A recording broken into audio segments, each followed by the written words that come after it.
اعوذ باللہ من الشیطان الرجیم بسم اللہ الرحمن الرحیم لا حول ولا قوة الا باللہ العلی العظیم حسبنا اللہ ونعم الوکیل نعم المولا ونعم النصیر وبہ نستعین وهو خیر ناصر ومعین والعاقبۃ للمتقین والجنة للموحدین والنار للعاصین والصلاة والسلام علی اشرف الانبیاء والمرسلین حبیب الہ العالمین سیدنا ونبینا ومولانا بالقاسم محمد اللہم صل علی محمد وعلی محمد وعلى آلہ الطیبین الطاہرین المعصومین المظلومین المنتجبین المنتخبین المیامین سیما بقیت اللہ فی الارضین الذین اذهب اللہ عنہم الرجس وطہرہم تطہیرا اللہم صل علی محمد وعلی محمد رحمت اللہ علی محبیہم واللعنت الدائمت علی اعدائہم اجمعین۔ شب جمعہ امام جواد علیہ السلام سے توسل اختیار کرتے ہیں۔ بسم اللہ الرحمن الرحیم یا ابا جعفر یا محمد ابن علی ایہا التقی الجواد یا ابن رسول اللہ یا حجت اللہ علی خلقہ یا سیدنا و مولانا انا توجہنا واستشفعنا وتوسلنا بک الی اللہ وقدمناک بین یدی حاجاتنا یا وجیہا عند اللہ اشفع لنا عند اللہ یا وجیہا عند اللہ اشفع لنا عند اللہ۔ صلوات بر محمد وعلی محمد۔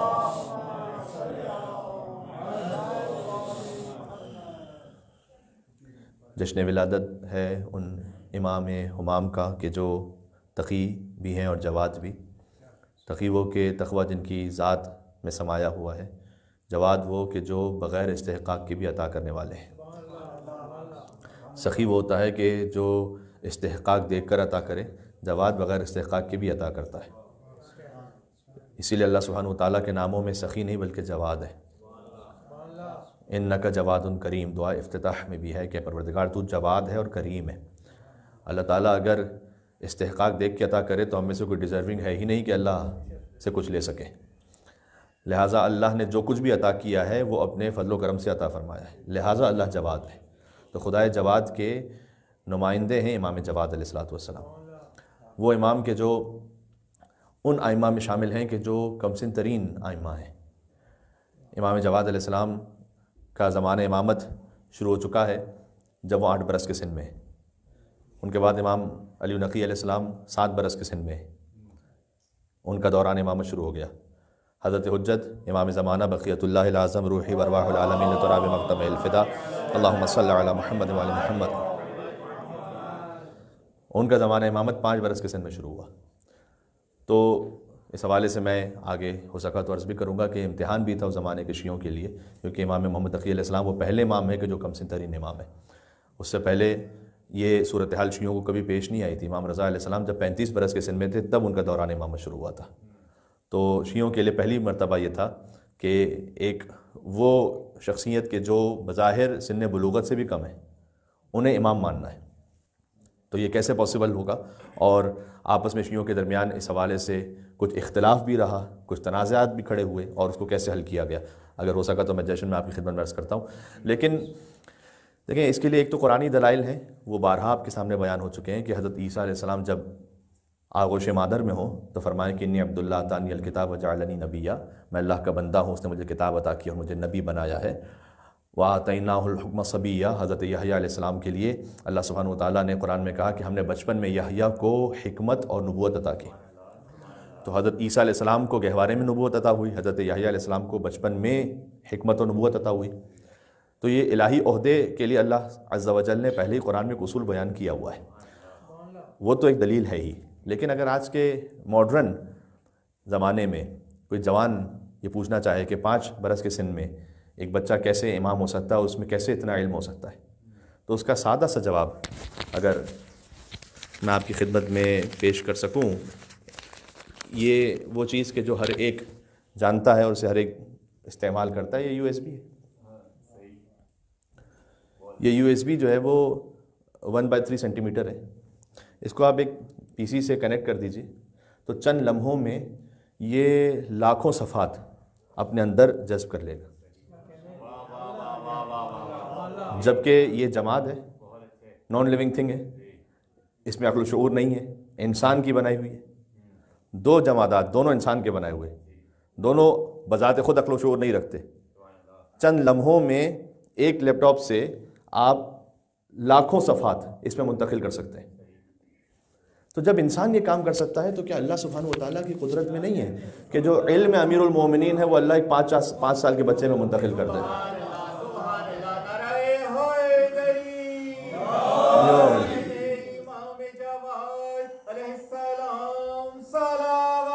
اللہم صلی علی محمد وعلی محمد۔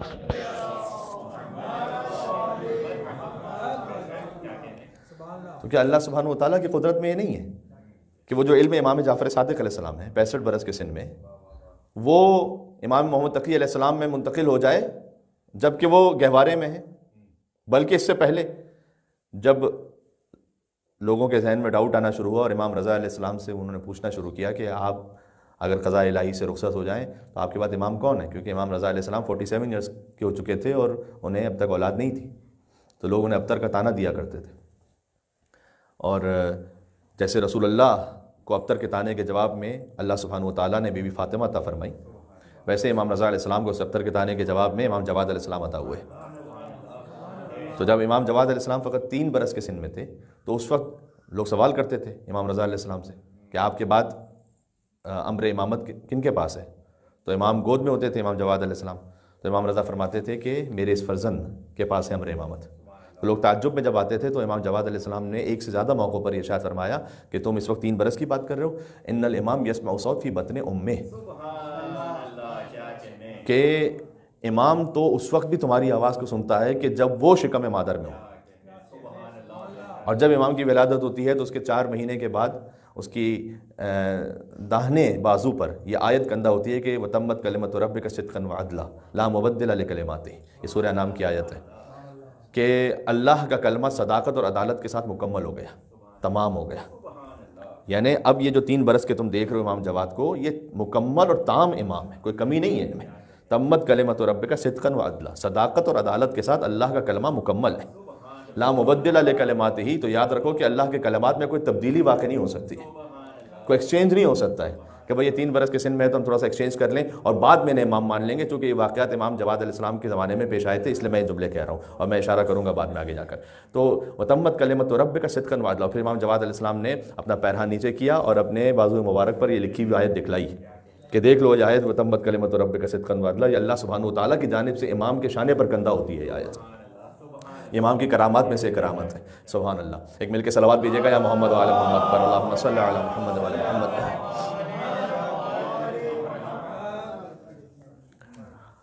امام رضا علیہ السلام کے زمانے سے اگر میں بات شروع کروں تو امام نے اپنے فرزند کا تعارف کروایا، بالخصوص اس لیے کہ امام جانتے تھے کہ میرا یہ بیٹا 7 یا 8 برس کے سن میں امام ہو جانے والا ہے، لہٰذا لوگوں کے سامنے تعارف آنا بہت زیادہ ضروری ہے۔ اور اس حوالے سے کچھ واقعات ہیں کہ جو گزشتہ مجالس میں اور محافل میں پیش کر چکا ہوں آپ کی خدمت میں، اس کو میں تفصیل میں دوبارہ سے نہیں جاؤں گا۔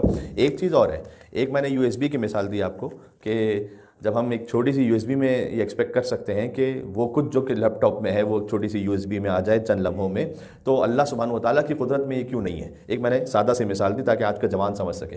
دوسری مثال اور دوسرا طریقہ ہے تعرف الاشیاء باضدادها، اشیاء کو آپ سمجھتے ہیں ان کی ضد کے ذریعے سے۔ کیا یہ پاسبلٹی ہوتی ہے نہیں ہوتی کہ ایک کوئی بہت بڑا عالم، بہت بڑے فقیہ، کوئی ایسا امر پیش آ جائے کہ چند لمحوں میں جو کچھ تھا وہ سب بھول گئے؟ وہ اللہ کے جو چند لمحوں میں سارا علم لے سکتا ہے، وہ چند لمحوں میں سارا علم عطا کیوں نہیں کر سکتا ہے؟ آپ اشیاء کو ان کی ضد کے ذریعے سے سمجھیں نا۔ جب اللہ سبحانہ و تعالیٰ علم لے سکتا ہے، یعنی میں آپ کے سامنے ایک مثال دوں، ایک خود عالم دین اپنے لیے بیان کر رہے تھے، میں نام لے کے نہیں کہوں گا یہاں پر، اور کا تعلق خیر اردو اسپیکنگ کمیونٹی سے بھی نہیں ہے، وہ اہل فارس سے۔ وہ یوں کہہ رہے تھے کہ اپنے والد صاحب کے لیے کہ ایک مرتبہ ایسا ہوا کہ میں نماز پڑھ رہا تھا، ان کے والد بیان کرتے ہیں، اور میں سورہ الحمد جو ہمارے بچے کو بھی یاد ہے، بسم اللہ الرحمن الرحیم الحمدللہ رب العالمین الرحمن الرحیم مالک یوم الدین ایاک نعبد و ایاک نستعین، یہاں تک پہنچا اور بھول گئے، آگے یاد ہی نہیں آ رہا۔ کتنی مرتبہ ریپیٹ کیا بسم اللہ سے ایاک نعبد و ایاک نستعین، آگے اہدنا الصراط المستقیم یاد ہی نہیں آ رہا۔ اللہ سبحانہ وتعالیٰ کبھی اپنی قدرت کا اظہار کرتا ہے اس طرح سے۔ جب جنتی جنت میں جائیں گے تو لا خوف علیہم ولا هم یحزنون، جتنے بھی دنیا کے غم ہوں گے نا سب بھول چکے ہوں گے وہ، اللہ تعالیٰ ہر حزن کو بھلا دے گا۔ تو ایک شخص نے امام علیہ السلام سے پوچھا کہ مولا یہ کیسے ہوگا، دنیا میں کتنے لوگوں نے کتنے غم دیکھے ہوئے، باپ کا غم، ماں کا غم، اور بہت سارے معاملات، تو وہ سارے غم بھول جائے گا وہ، تو یہ کیسے ہو سکتا ہے کہ وہ سارے حزن بھول جائے؟ امام نے کہا اچھا تمہارا نام کیا ہے؟ سوچتا رہا، کہا مولا پتہ نہیں، یاد نہیں آ رہا۔ سبحان اللہ، نعرہ حیدری،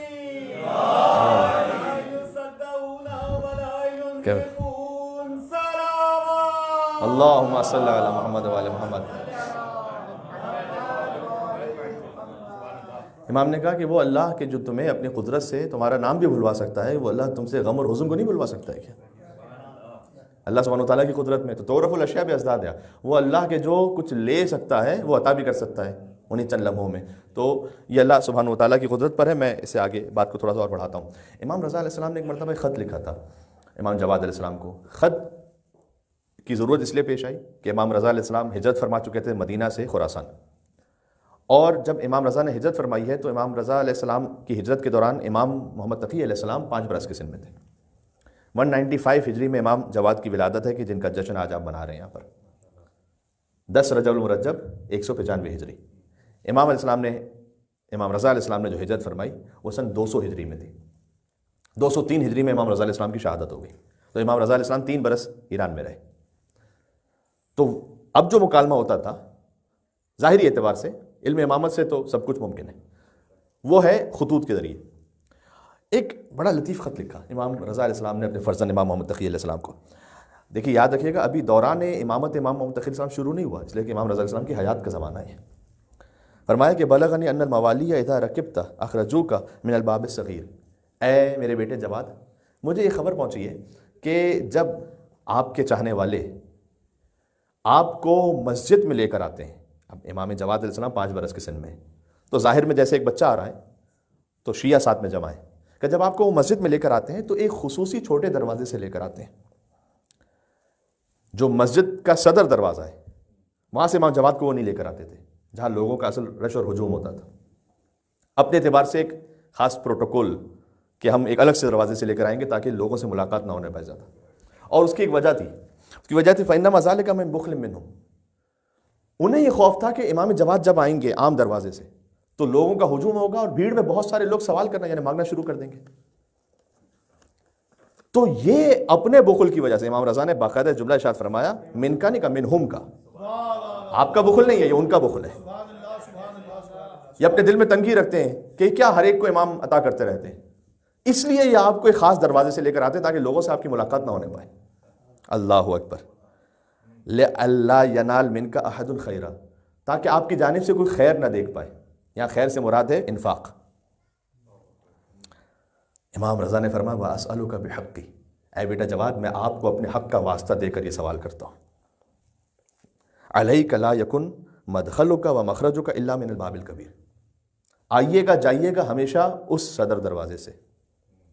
اب سنیے گا، اچھا یہ ممکن ہے بالکل کہ ایک امام دوسرے امام سے یہ کلام کر رہے ہیں، اس میں حفظ مراتب بھی ہے۔ مولا علی علیہ السلام نے کبھی رسول اللہ کے سامنے سلونی سلونی قبل ان تفخرونی نہیں کہا، تو کیا مولا علی علیہ السلام اس وقت جانتے نہیں تھے کیا؟ جانتے تو تھے، لیکن یہ حفظ مراتب ہے کہ جب تک رسول اللہ سامنے ہے علی ابن ابی طالب نہیں کہیں گے سلونی، بلکہ اگر رسول اللہ نے خود پوچھ لیا مولا علی علیہ السلام سے کہ علی اس بارے میں کچھ بتلائیے گا کہ آپ جانتے ہیں اس بارے میں، تو اگر بتلا دیں تو یہ عجب یا غرور یا تکبر ہو سکتا ہے اس میں کہ رسول اللہ کے سامنے بڑھ کے جواب دیا، اور یہ کہیں کہ میں نہیں جانتا تو یہ کذب ہو جائے گا۔ لہٰذا ہمیشہ مولا علی علیہ السلام نے فرمایا کہ اللہ اس کے رسول بہتر جانتے ہیں۔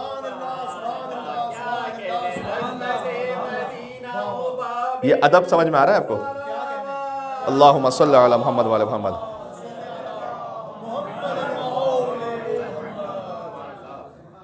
دیکھیں ایک مرتبہ یہ ہوتا ہے بعض معروضی حالات میں کہ سیکیورٹی کے لیے، جان و مال کی حفاظت کے لیے اور بعض معاملات کے لیے کسی کو کسی خاص دروازے سے لے کر آیا جائے، وہ ایکسیپشنز اپنے مقام پر ہیں. لیکن فقط اس خاطر کہ کوئی وزیر صاحب ہیں یا کوئی مولانا صاحب ہیں یا کوئی کسی پریولیج کو رکھتے ہیں تو ہم انہیں اسپیشل پروٹوکول دیں گے محض اس عہدے کی خاطر، یہ امام نے پسند نہیں فرمایا. امام نے کہا کہ عام لوگوں میں جاؤ، عام لوگوں سے آؤ. اور پھر فرمایا فَإِذَا رَكِبْتَ، جب آپ اے بیٹا محمد تقی جائیے وہاں، فَلْيَكُنْ مَعَكَ ذَهَبٌ وَفِضَّةٌ، ذهب کہتے ہیں سونے کو، فضہ کہتے ہیں چاندی کو. ذهب سے مراد دینار ہے، فضہ سے مراد یہاں درہم ہے، کیونکہ دینار ہے گولڈ کوئن، درہم ہے سلور کوئنز. آپ ہمیشہ اپنے ساتھ درہم و دینار رکھیے گا. کیا کہنے. ثُمَّ لَا يَسْأَلُكَ أَحَدٌ شَيْئًا إِلَّا أَعْطَيْتَهُ، اس کے بعد جو آپ سے سوال کرے اسے ضرور عطا فرمائیے گا. وَمَنْ سَأَلَكَ مِنْ عُمُومَتِكَ، امام رضا کا خط سنا رہا امام جواد علیہ السلام کو. اور اگر کوئی عام لوگوں میں سے آپ سے کوئی مانگے ان تبرہ فلا تعطِ اقل من 50 دینارا، تو اے بیٹا جواد 50 دینار سے کم نہیں دیجیے گا اسے. سبحان اللہ سبحان اللہ. یہ بات واضح ہو رہی ہے کہ کم از کم 50 دینار دیجیے گا. چند دیناروں سے انسان کی زندگی گزر جاتی تھی پوری، کہ کم از کم 50 دینار دیجیے گا. اور پھر وَمَنْ سَأَلَكَ مِنْ عَمَّاتِكَ، اور اگر آپ کی پھوپھیوں میں سے کوئی آپ سے مانگ لے. امام جواد کی پھوپھی یعنی امام رضا کی بہنیں. امام رضا علیہ السلام کی کتنی بہنیں؟ 20. متعدد روایات ہیں، ان میں سے ایک جو سب سے زیادہ کی روایت ہے وہ ہے 20 امام رضا علیہ السلام کی بہنیں ہیں، جن میں سے معروف ترین بی بی فاطمہ معصومہ قم سلام اللہ علیہا ہے. اللہم صلی علی محمد وعلی محمد. امام رضا علیہ السلام کی ان 20 بہنوں میں سے 4 کا نام فاطمہ ہے. فاطمہ کبریٰ، فاطمہ وسطیٰ، فاطمہ صغریٰ، فاطمہ اخریٰ. فاطمہ کبریٰ یہ بی بی فاطمہ معصومہ قم ہے جو امام جواد کی پھوپھی ہوتی ہیں. لہٰذا امام جواد علیہ السلام نے حدیث ارشاد فرمائی کہ من زار عمتی بقم فلہ الجنہ، جو میری پھوپھی کی زیارت کرے قم میں اس پہ جنت واجب ہے. تمام بہنوں کا ایک مقام تو نہیں ہے، جیسے امیر المومنین کے تمام فرزندوں کا ایک مقام تو نہیں ہے. جو حسن حسین کا مقام ہے وہ عصمت کبریٰ کی منزل پر ہے، اور ان کے پاس جو ابو الفضل عباس علیہ السلام میں تعلیت المعصوم ہے. تو امام رضا علیہ السلام کی بہنوں کا سب کا ایک مقام نہیں، حضرت بی بی فاطمہ معصومہ قم کا جو مقام ہے وہ سب سے جدا ہے. تو بہرحال فرمایا کہ اگر آپ کی پھوپھیوں میں سے یعنی اور جو میری بہنیں ان میں سے اگر کوئی آپ سے مانگے، اگر عام انسان کوئی مانگ لے مسجد میں کب 50 دینار سے کم نہ دیجیے گا. امام رضا علیہ السلام تاکید فرما رہے ہیں. فرمایا فلا تعطیها اقل من 25 دینارا، تو اگر آپ کی پھوپھیوں میں سے کوئی طلب کر لے تو کم از کم انہیں اتنا تو عطا کیجیے گا، اس کے علاوہ مزید 25 دینار اور عطا کیجیے گا چونکہ ان کا تعلق ہے آپ سے. 2 دفعہ فرمایا والکثیر الیک، جو میں آپ سے کہہ رہا ہوں اس میں سے جتنا اضافہ کرنا چاہو اے جواد یہ آپ کے اوپر ہے. انی انما ارید بذالک، کہ اے بیٹا جواد میں اس سے ارادہ یہ رکھتا ہوں کہ ان یرفعک اللہ فانفق، کہ جیسے جیسے آپ انفاق کریں گے تو جو انفاق کرنے والا ہے اللہ اس کے درجے کو بڑھاتا ہے. فلا تخشى من ذی العرش اختارا، یہ بہت خوبصورت آخری خط کا جملہ ہے. فرمایا کہ اے بیٹا جواد جو صاحب عرش ہے اس سے ادھار لیتے ہوئے خوف نہ کیجیے گا، یعنی اللہ سبحانہ و تعالیٰ سے. عجب تعبیر ہے سبحان اللہ. اللہم صلی علی محمد وعلی محمد.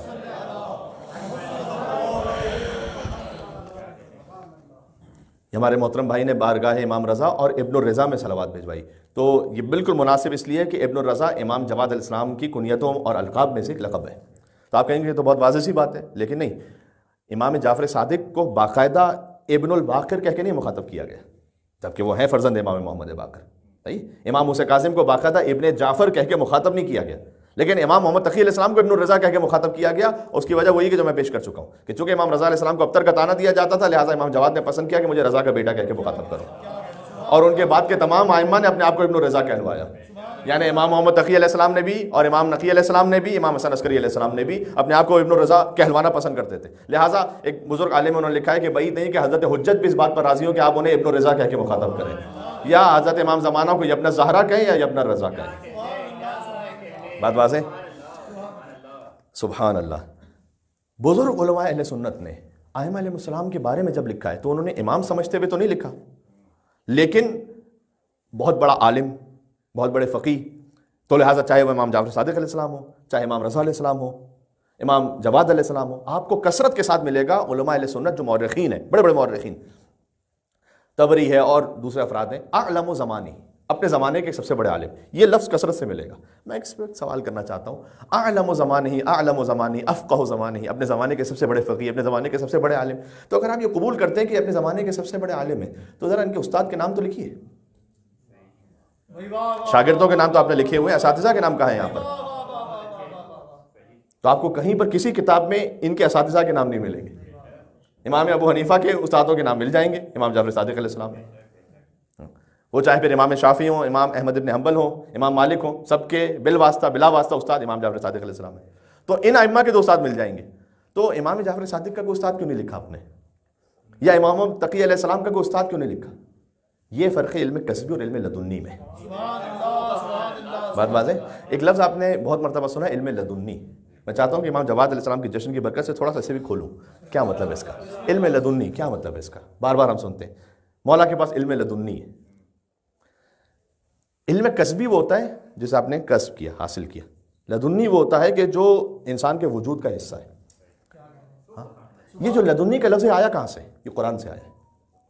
لدن قرآن کا ایک لفظ ہے، لام دال نون لدن.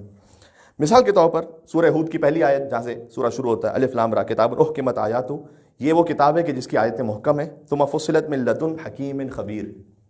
اس کے بعد اس کی تفصیل بیان کی گئی ہے حکیم اور خبیر کی جانب سے، من لدن. اور بھی مقامات پر ہے، سورہ نمل میں بھی من لدن حکیم علیم، خدائے حکیم و علیم کی جانب سے. تو اردو میں ترجمہ اس کا یہ ہوتا ہے کی جانب سے، لدن.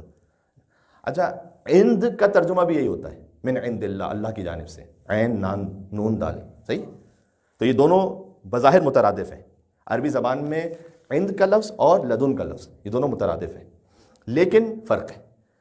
کیوں اللہ کہیں پر عند کا لفظ استعمال کرتا ہے، کہیں لدن کا لفظ استعمال کرتا ہے؟ ائمہ کے علم کو علم عندی نہیں کہتے، ائمہ کے علم کو علم لدنی کہتے ہیں. کیوں؟ اس لیے کہ کسی شے کی عندیت ہونا، عندیت یعنی اس کی جانب سے. لو کان من عند غیر اللہ لوجدوا فیہ اختلافا کثیرا. اللہ نے اپنے لیے عند اللہ کا لفظ بھی استعمال کیا ہے، قرآن میں ہے. لیکن لدن خاص اور مخصوص ہے. کس طرح؟ میں آسان کروں.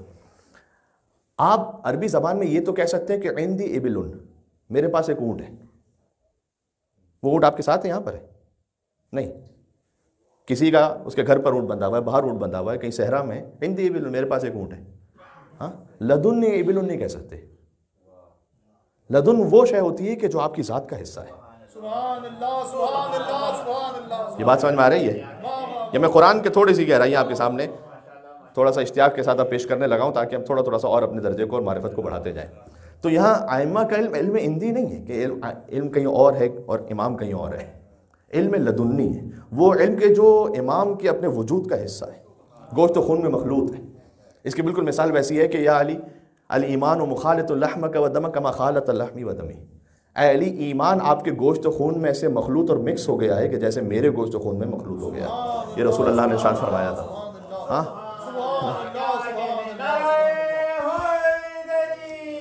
یا علی، کیا بات ہے. اللہم صلی علی محمد و علی محمد.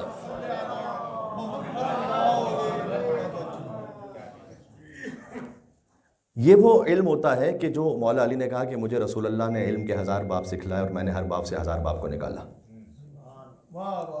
ہاں، یہ دفعتاً ہے، ایک لمحے میں. ابھی 13 رجب کا جشن انشاءاللہ، اور اس میں بتوفیق پروردگار تائید محمد علیہ محمد علیہ السلام آپ کی خدمت میں حاضر ہوں گے. تو ایک جملہ کہوں، یہاں پر زبان پر آ رہا ہے تو کہہ دوں. شب 23 رمضان المبارک نزول قرآن کا جشن ہے. 13 رجب المرجب ولادت قرآن کا جشن ہے، ولادت قرآن کا جشن ہے. ہاں، صحیح بات ہے. یا علی، کیا کہنے. اللہم صلی علی محمد و علی محمد۔ تو وہاں مولا علی جب آغوش رسالت میں آئے تو حضور نے فرمایا یا علی خصصتنی بالنظر و خصصتک بالعلم، اے علی آپ نے اپنی پہلی نگاہ مجھے دیکھی ہے اور پہلی نگاہ سے مجھے مخصوص کیا ہے، میں نے اپنے سارے علم سے آپ کو مخصوص کیا ہے۔ یہ ہے علم لدنی۔ یہاں پر وہ سیکھنے والی بات نہیں ہے کہ باقاعدہ کلاس ہو رہی ہے اور ٹیچر اور شاگرد کو بیٹھ کے کوئی بلیک بورڈ پہ سکھا رہے ہیں، نہیں، یہ اللہ سبحانہ و تعالیٰ کی جانب سے ایک آن میں ہے، دفعتاً ہے۔ اس کو کہتے ہیں علم لدنی، جو انسان کے وجود کا حصہ بن جائے۔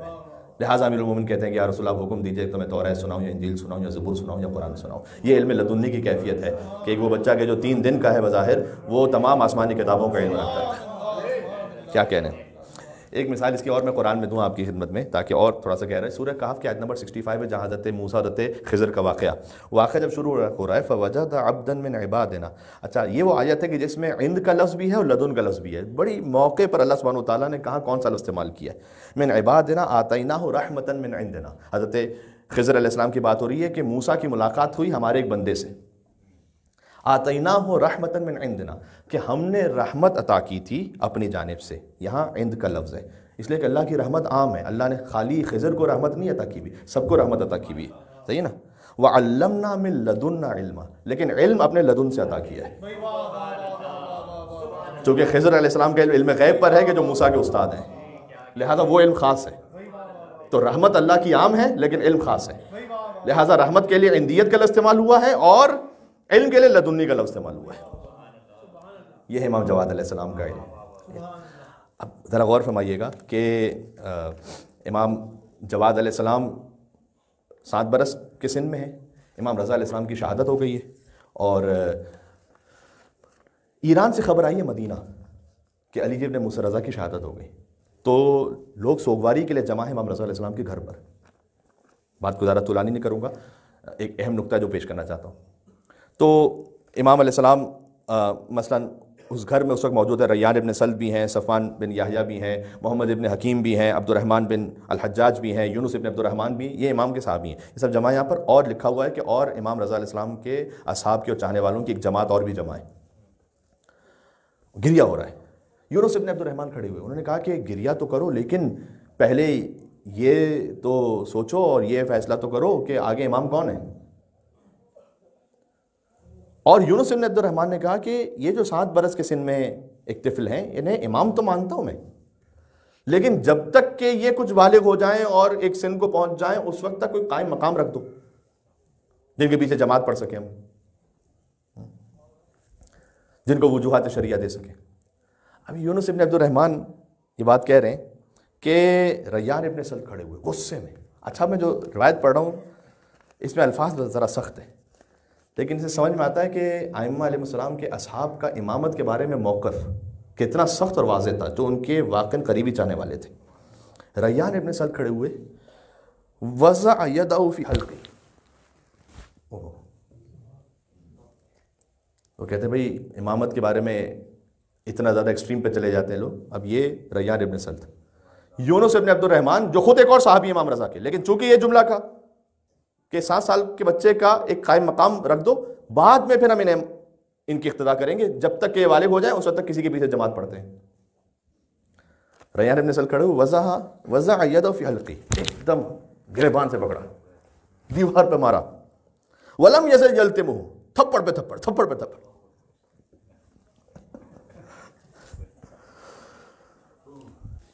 اب ایک لفظ کا یبن الفاعلہ،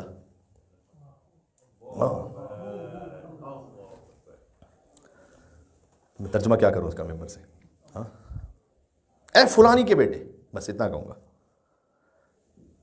یعنی اچھے الفاظ میں یاد نہیں کیا۔ انت تظہر الایمان لنا، تو ہم پر ایمان ظاہر کر رہے ہو، وتبطن الشک والشرک، اور تمہارے دل میں شرک ہے، اسے شرک کہا۔ ریان ابن سلط نے اسے شرک کہا۔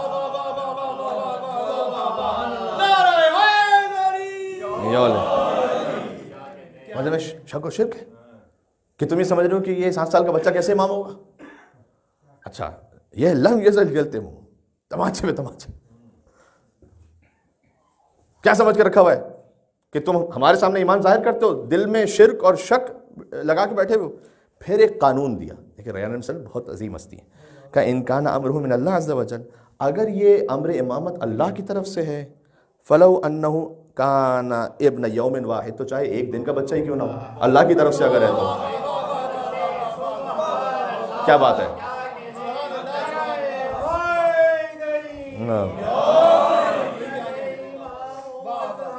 سبحان اللہ. اللہم صلی علی. یہ کتاب ہے اثبات الوصیت لامام علی بن ابی طالب، وہ ابن الحسن ابو الحسن مسعودی نے لکھی ہے، انصاریان پبلیکیشنز نے اس کو پرنٹ کیا ہے. اس کے پیج نمبر تقریباً جو مجھے یاد آ رہا ہے 224 پر یہ روایت موجود ہے. تو فرمایا انہوں نے کہ اگر امر امامت اللہ کی طرف سے تو ایک دن کا بچہ ہو، یہ عقیدہ ہونا چاہیے. دیکھیں ایک دن کا بچہ ہو، لکانہ بمنزلۃ شیخ العالم وفوقہ، وہ ایک دن کا بچہ بڑے بڑے شیخ علماء سے ان سے افضل، فوقہ ان سے اوپر ہے ایک دن کا بچہ. وَإِن لَمْ يَكُن مِّنْ عِنْدِ اللَّهِ، اور اگر یہ امر امامت اللہ کی طرف سے نہیں ہے، یہ اگر اللہ کی طرف سے امام نہیں ہے، وَلَوْ عَمَّرَ أَلْفَ سَنَةٍ، تو چاہے 1000 سال کا بھی کوئی آ جائے پھر، فَهُوَ وَاحِدٌ مِّنَ النَّاسِ، وہ ایک عام انسانوں کی طرح ہے. 1000 سال کا ہو لیکن اللہ کی طرف سے نہ ہو تو عام انسان ہے، ایک دن کا ہو اللہ کی طرف سے ہو تو امام برحق ہے. یہ بات سمجھ میں آ رہی ہے؟ یہ ریان ابن سلط نے اس بات کو واضح کیا. سبحان اللہ. تو اب امام علیہ السلام ہیں، اب اپنے علم کا اظہار فرمایا امام نے. ایک حدیث پڑھنا چاہتا ہوں جو اب تک تو ممبر پر پہلی دفعہ یہ توفیق نصیب ہو رہی زندگی میں کہ میں اس حدیث کو پڑھ رہا ہوں، اور وہ یہ کہ ایک بات اس کی تمہید میں رسول اللہ صلی اللہ علیہ وسلم کی وفات کے بعد سے لے کر یہ بحران، کرائسس جاری رہے ہیں کہ نہیں معلوم حق کس طرف ہے. تو اس وقت جو نوبلز ہیں انہوں نے اپنے موقف کا اظہار کیا، کچھ پریولیج تھے انہوں نے بھی اپنے موقف کا اظہار کیا، لیکن کچھ پریولیج ایسے تھے کہ جو خاموش رہے. اس جملے کی وضاحت کے لیے ایک مجلس چاہیے پوری. ثقیفہ یا غدیر کسے سلیکٹ کریں؟ سیدہ سلام اللہ علیہا وہ سیدۃ النساء العالمین ہے، موقف واضح ہے بہت. سلمان ہیں، ابو ذر ہیں، عمار ہیں. لیکن کچھ پریولیجڈ ایسے بھی تھے جو خاموش ہیں یا بلکہ امیر المومنین سے دوسرے کیمپ میں چلے گئے. حسان ابن ثابت غدیر میں سے شاعری کی ہے، مولا علی کی ولایت پر رسول اللہ کے سامنے غدیر میں شاعری کی ہے اس نے. تو آپ اسے ایکسپیکٹ کر سکتے ہیں کہ یہ جب غدیر و ثقیفہ کا معاملہ ہو تو یہ غدیر کو چھوڑ کر ثقیفہ پہ چلا جائے، لیکن ہوا ایسا. اس لیے اپنے آپ کو بچانا اور اپنے ایمان کی حفاظت بہت ضروری ہے ہر لمحے. جیش اسامہ کا کس طرح سے سنا ہوا؟ ہاں، اسامہ کے لشکر پر رسول اللہ نے بھیجا بزرگان کو، اور جو نہیں گیا کہا کہ میری لعنت ہو ان پر، اور پھر بھی نہیں گئے وہ. یہ اسامہ بعد میں امیر المومنین کا ساتھ نہیں دیا، جبکہ رسول اللہ نے اسے سردار لشکر بنایا تھا. ہو سکتا ہے کہ وجہ یہی ہو کہ اسے بھی سردار لشکر بنا کے بھیج دیا جائے تاکہ مدینہ میں ہو ہی نہ، تاکہ وہ فتنہ کریٹ ہو سکے. تو رسول اللہ کے بعد جب غدیر و ثقیفہ ہے تو کچھ لوگ اپنا موقف کلیئر کرتے ہیں، کچھ نہیں کرتے. امیر المومنین کے زمانے میں جمل ہے تو ایک شخص ہے وہ جو آ کے کہتا ہے کہ اے علی، میں ایک طرف دیکھ رہا ہوں طلحہ، زبیر، حضرت عائشہ، دوسری طرف آپ علی بن ابی طالب، میں کنفیوز ہو رہا ہوں، بڑے بڑے لوگ دونوں طرف ہیں، میں کس طرف جاؤں؟ مولا علی علیہ السلام اسے اگر یہ کہیں کہ میں حق پر ہوں تو اگر اتنی بات وہ مان چکا ہوتا پہلے ہی تو یہ سوال ہی نہ آتا. تو مولا نے اسے ایک اصول دیا، مارکۃ العرج نے ارشاد فرمایا ان الحق والباطل لا یعرفان باقدار الرجال اعرف الحق تعرف اہلہ اعرف الباطل تعرف اہلہ. مولا نے کہا دیکھ، افراد کی کسوٹی پر حق اور باطل کو نہ پرکھنا، حق اور باطل کی کسوٹی پر افراد کو پرکھنا.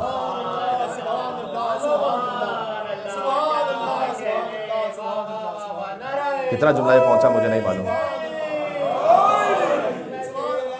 کیا کہنے.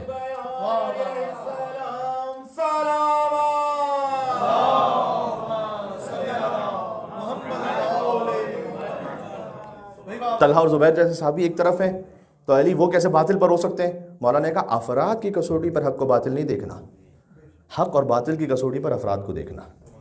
اعرف الحق، پہلے حق کو پہچان، تعرف اہلہ، تب اہل حق سمجھ میں آئیں گے. اعرف الباطل تعرف اہلہ، باطل کو پہچان تو اہل باطل سمجھ میں آئیں گے. البتہ اس ڈسکلیمر کے ساتھ کہ جو میرے اس فقیر کی جانب سے کہ یہ اصول دنیا میں ہر ایک کے لیے صحیح ہے سوائے خود علی بن ابی طالب. حق اور باطل کو دیکھ کر افراد کو پرکھنا، افراد کو دیکھ کر حق و باطل کو نہ پرکھنا، سوائے علی ابن ابی طالب کے۔ جہاں علی ابن ابی طالب آ جائیں تو خود بخود سمجھ جائیے گا کہ وہیں حق ہے، اس لیے کہ رسول اللہ نے مہر اور سند دی ہوئی ہے کہ علی مع الحق والحق مع علی، علی حق کے ساتھ ہے، حق علی کے ساتھ ہے، پروردگار حق کو اس طرف موڑ دے جس طرف علی موڑ جائے۔ صحیح بات واضح ہے۔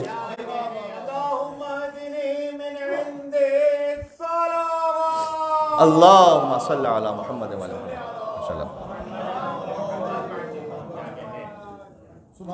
تو یہ معاملات پیش آتے رہے ہسٹری میں۔ امام حسن علیہ السلام کے زمانے میں امام حسن علیہ السلام میں معاویہ ہے، کچھ لوگ ہیں ایسے کہ جو خواص میں سے ہیں اس طرف چلے گئے۔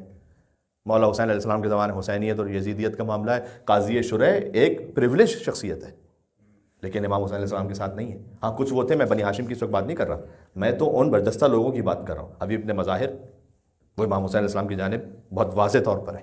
ہانی ابن عروہ ہیں، اور پریولیج شخصیت ہے، اس نے اپنا موقف آخر میں کلیئر کر دیا حضرت حر علیہ السلام نے۔ تو یہ معاملہ چلتا رہا، حق اور باطل ایک کنفیوژن ہے۔ امام زین العابدین علیہ السلام کے بعد کون امام ہے؟ زید شہید امام ہے، امام الباقر علیہ السلام امام ہے، ایک زیدیہ فرقہ بن گیا۔ میں تفصیل میں نہیں جاؤں گا کہ ہر ایک کے لیے وضاحت ہوتی رہے تو پھر بہت زیادہ طول ہو جائے گا۔ امام جعفر صادق علیہ السلام کے بعد امام موسیٰ کاظم علیہ السلام امام ہے، یا اسماعیل ابن جعفر صادق جن سے ایک اسماعیلی فرقہ بن گیا، اور امام موسیٰ کاظم علیہ السلام کے بعد امام رضا علیہ السلام تک امامت میں آئے، یا واقفیہ فرقہ بن گیا۔ اچھا واقفیہ وہ کون ہے؟ وقف کرنے والے، سٹاپ، جنہوں نے امام موسیٰ کاظم علیہ السلام کے بعد امام رضا کو امام نہیں مانا۔ انہوں نے کہا کہ امامت رک گئی امام موسیٰ کاظم پر، اور اس میں بھی بڑے نامی گرامی لوگ شامل ہیں، حیثیت والے۔ علی ابن حمزہ بطائینی، یہ وہ ہیں کہ جو خود امام موسیٰ کاظم علیہ السلام کا وکیل ہے، اس نے امام رضا کی امامت کو نہیں مانا۔ حب دنیا، ہزاروں درہم دینار ہیں، اگر میں امام رضا کی امامت کو مان لوں گا تو یہ سب انہیں دینا پڑے گا، تو انکار ہی کر دو کہ وقف ہو گئی امامت امام موسیٰ کاظم پر، امام رضا امام ہے ہی نہیں۔ حب دنیا، حتیٰ میں آپ سے کیا کہوں، نام نہیں لوں گا یہاں پر، امام موسیٰ کاظم کے بعض فرزند ایسے ہیں جنہوں نے حسد کی وجہ سے امام رضا کو امام نہیں مانا۔ انہوں نے بھی کہا کہ ہمارے بابا امام تھے، بس ختم، اس کے بعد ہمارے بھائی امام نہیں ہیں۔ تو یہ چیلنجز آتے رہے شیعت کو، لیکن ہر زمانے میں کچھ نہ کچھ ایسے ہیں۔ امام صادق علیہ السلام کے زمانے میں ہشام ابن حکم ہے، ابو بصیر ہے، محمد ابن مسلم ہے، اس طرح سے آگے آ جائیے۔ جب امام رضا علیہ السلام کی شہادت ہے تو اب ایک نیا چیلنج ہے شیعت کو کہ اتنا چھوٹا بچہ کیسے امام ہے،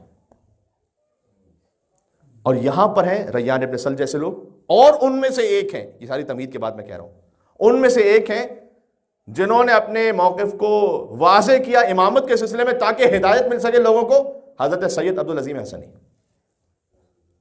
جن کی زیارت امام حسین علیہ السلام کی زیارت کی طرح ہے بنص حدیث امام علی نقی علیہ السلام۔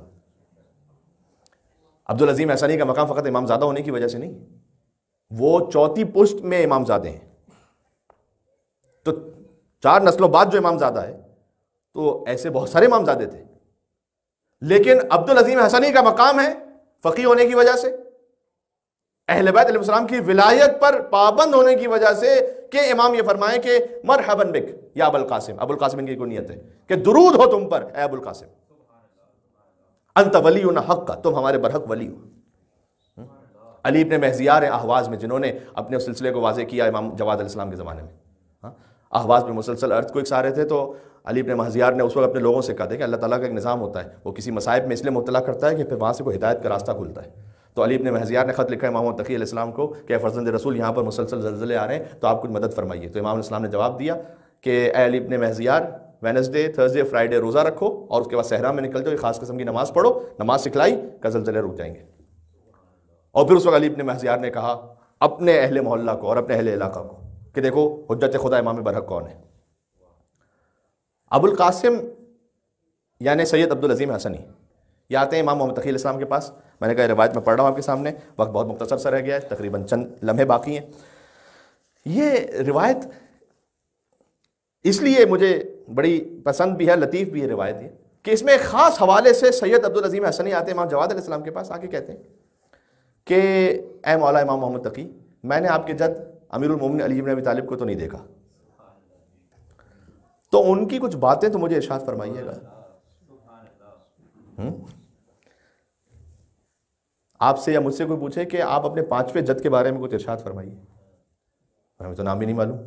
جو سادات کرام ہیں ان کے پاس تو ایک سلسلہ ہے، لیکن شاید ابھی ان کے ذہن میں نام ان کے ذہن میں بھی نہ ہو. تو آپ کسی بچے سے پوچھیے، وہ اپنے باپ کے بارے میں بتا دے گا، دادا کے بارے میں تھوڑا بہت بتا دے گا، پر دادا کے بارے میں شاید نہ بتا پائے گا، اور اس سے اوپر تو بالکل شاید نہ بتا پائے. امام جواد علیہ السلام اور مولا علیہ السلام میں 8 نسلوں کا فاصلہ ہے. تو امام محمد تقی سے سید عبدالعظیم حسنی یہ کہہ رہے ہیں کہ مجھے امیر المومنین علی بن ابی طالب کے بارے میں کچھ بیان تو کیجیے گا. امام علیہ السلام نے کہنا شروع کہا میں نے سنا اپنے آبا و اجداد سے، انہوں نے ان کے آبا و اجداد سے سلسلہ لے کے گئے مولا علی تک. فرمایا قال امیر المومنین علی بن ابی طالب. ایک حدیث بیان فرمائی، سنیے گا اسے. سید عبدالعظیم حسنی انہوں نے کہا کہ زدنی، تھوڑا سا اور سنائیے گا. امام نے کہا میں نے سنا اپنے آبا و اجداد سے، انہوں نے ان کے آبا و اجداد سے قال امیر المومنین علی بن ابی طالب، ایک حدیث ارشاد فرمائی. کہا مولا زدنی، تھوڑا سا اور بڑھائیے گا. امام نے کہا میں نے سنا اپنے آبا و اجداد سے، انہوں نے ان کے آبا و اجداد سے قال امیر المومنین علی بن ابی طالب، ایک حدیث ارشاد فرمائی. کہا مولا زدنی. 16 مرتبہ یہ ہوا. سبحان اللہ سبحان اللہ سبحان اللہ. 16 مرتبہ امام محمد تقی علیہ السلام اپنے جد امیر المومنین علی بن ابی طالب کا کلام بیان کرتے رہے. کیا کہنے. تو اب شاید وقت تو نہیں بچا کہ میں سب آپ کو سنا سکوں، لیکن کچھ سناتا ہوں تبرکاً. امام محمد تقی علیہ السلام کا کلام ہے یہ. اچھا، یہ حریص ہونا نا دنیا کے معاملے میں اچھا نہیں، لیکن علم کے معاملے میں اچھا ہے. یہ بات ذہن میں رکھیے گا. تو سید عبدالعظیم حسنی جو ہے نا وہ بہت حریص ہے اس بارے میں کہ مجھے علم عطا ہو، امیر المومنین کا کلام پتہ چلے مجھے. جابر ابن جوفی امام صادق علیہ السلام کے بڑے قریبی صحابی ہیں، رازوں کے محافظ ہیں امام کے. 18 سال امام کے ساتھ رہے. 18 سال بعد جب جانے لگے کہیں حکم امام پر، امام کے پاس آیا کہ کہا کہ مولا ایک نصیحت، ایک حدیث تو بیان فرمائیے گا. تو امام نے کہا کہ ابعد 18 سنہ، 18 سال بعد بھی اب مزید پوچھ رہے ہو کہ کچھ تو بیان کیجیے گا. تو جابر بن جوفی نے کہا کہ مولا آپ دریا کی طرح ہیں، ایک سمندر، دریا تو فارسی میں کہتے ہیں سمندر، کہ آپ سمندر کی طرح ہیں آپ کا علم. تو اب میں مثال دے رہا ہوں اس سے. آپ سمندر سے 2000 کلو پانی نکال دیجئے تو اس میں کوئی کمی ہے کیا؟ کمی نہیں. کہ مولا اسی طریقے سے 18 سال آپ کے ساتھ ہوں، لیکن آپ سمندر کی طرح، میں قطرہ بھی نہیں ہوں. تو آپ سے سیکھنے کے لیے آیا ہوں کہ ایک اور حدیث بیان فرما دیجئے. یاد رکھیے گا ائمہ علیہ السلام جو ہے نا موٹیویشنل اسپیکرز کی طرح نہیں. سبحان اللہ سبحان اللہ سبحان اللہ. اگر کوئی موٹیویشنل اسپیکر آپ سے کہے کہ دیکھو کامیابی کے 5 طریقے ہیں، تو ہو سکتا ہے کہ ان 5 کے علاوہ 25 آپ اور نکال لیں. امام علیہ السلام کہنا کہ دنیا اور آخرت کی کامیابی 5 چیزوں میں، تو 5 ہی ہے، چھٹا نہیں ہے. کیا کہنے. سبحان اللہ سبحان اللہ سبحان اللہ سبحان اللہ سبحان اللہ. نعرہ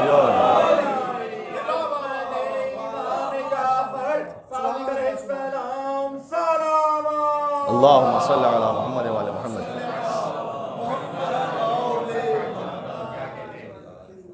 تو یہ بات ذہن میں رکھیے گا. قرآن بھی کوئی پی ایچ ڈی تھیسس نہیں ہے کسی ڈاکٹر کا. قرآن ہے تنزیل من رب العالمین، رب العالمین کی جانب سے نازل کردہ کتاب ہے. اسے عام کلاموں پر مولا کا کلام ہو اور پھر اس سے پہلے اللہ کا کلام ہو، قیاس نہ کیجیے گا.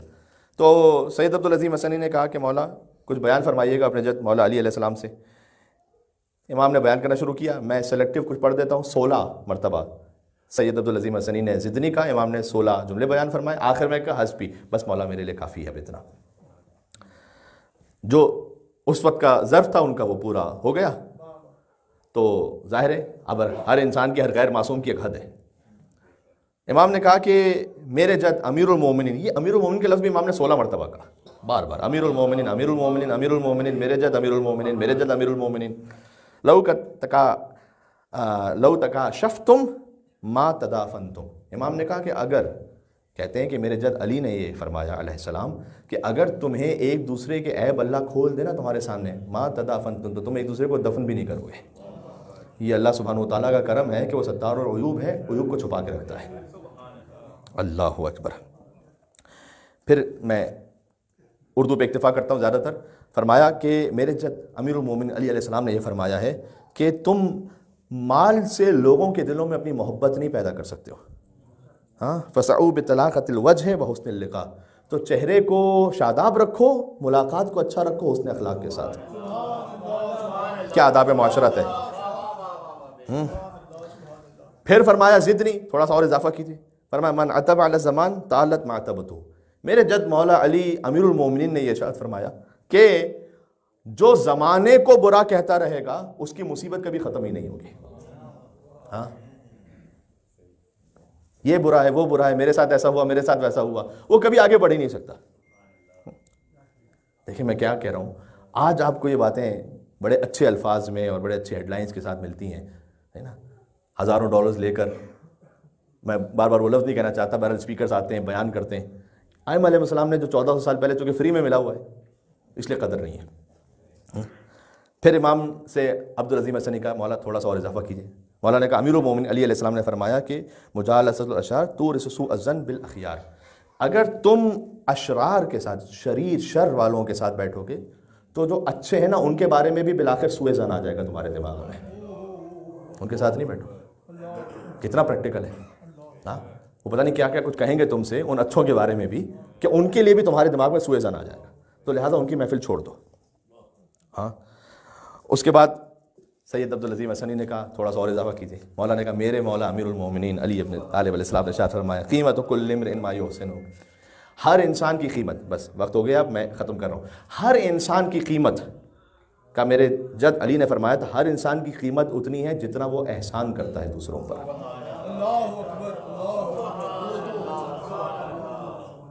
ابن ابی العدید معتزلی اور دیگر بزرگ فصحاء اور بلغاء عرب نے یہ کہا ہے کہ کلام عرب میں جتنا بھی منطق، فلسفہ، جو بھی حکمتیں کہی گئی سب کو جمع کیا جائے تو یہ ایک کلام امیر المومنین میں جمع ہے. سب کو یہاں پر ہر انسان کی قیمت. آپ اپنی قیمت چیک کرنا چاہتے ہیں، آپ دیکھیں احسان کتنا کرتے ہیں، اتنی قیمت ہے آپ کی. وہ احسان گھر والوں کے ساتھ ہے، مومنین کے ساتھ ہے، دوسرے انسانوں کے ساتھ ہے. جتنا جو احسان کرتا ہے اتنی اس کی قیمت ہے. عبدالعظیم حسنی نے کہا مولا تھوڑا سا اور بیان کیجیے. کہا میرے مولا امیر المومنین علی علیہ السلام نے فرمایا المرء مخبوء تحت لسانہ. انسان اپنی زبان کے نیچے چھپا ہوا ہے. کیا کہنے سبحان اللہ. اس کے بعد کہا تھوڑا سا اور اضافہ کیجیے. فرمایا کہ ما ہلک امرؤ عرف قدرہ. وہ انسان کبھی بھی ہلاک نہیں ہوگا جو اپنی قدر و قیمت کو جانتا ہے. آپ کی قیمت کیا ہے؟ مولا علی نے فرمایا ہے کہ آپ کے نفس کی قیمت جنت ہے. فلا تبیعوها بغیرها. خبردار اس سے کم پہ نہ بیچنا.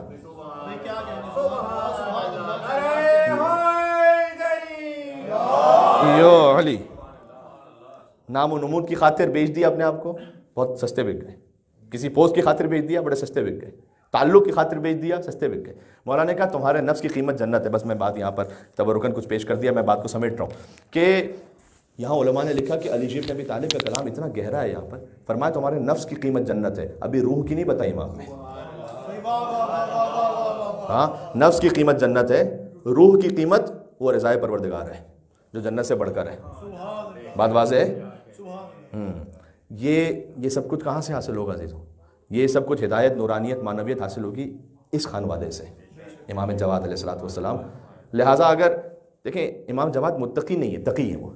اور یہ تقی وہ لفظ اور لقب ہے کہ جو اللہ نے عطا کیا ہے. متقی وہ ہوتا ہے کہ جو تقویٰ کو حاصل کرتا ہے، کسبی ہوتا ہے. تقی وہ ہوتا ہے کہ جس کا تقویٰ لدنی ہوتا ہے. بات واضح ہے. جس کے اس لیے متقی وہ ہے کہ جو تقویٰ کو حاصل کرے اور راہ راست پر ہے. تقی وہ ہے کہ جس کی محبت جب دل میں ہو تو انسان متقی بن جائے. ٹھیک ہے. جس کے دل میں تقی نہیں ہوتا وہ کبھی متقی نہیں ہوتا. میں 13 رجب سے جوڑ رہا ہوں اپنے آپ کو اور آپ کو سب کو، ذرا ساتھ چلیے گا میرے. جس کے دل میں تقی نہیں ہوتا وہ کبھی متقی نہیں ہوتا، اور اس کا تقویٰ عذاب ہے یا رب کہ جس کے دل میں علی نہیں ہوتا.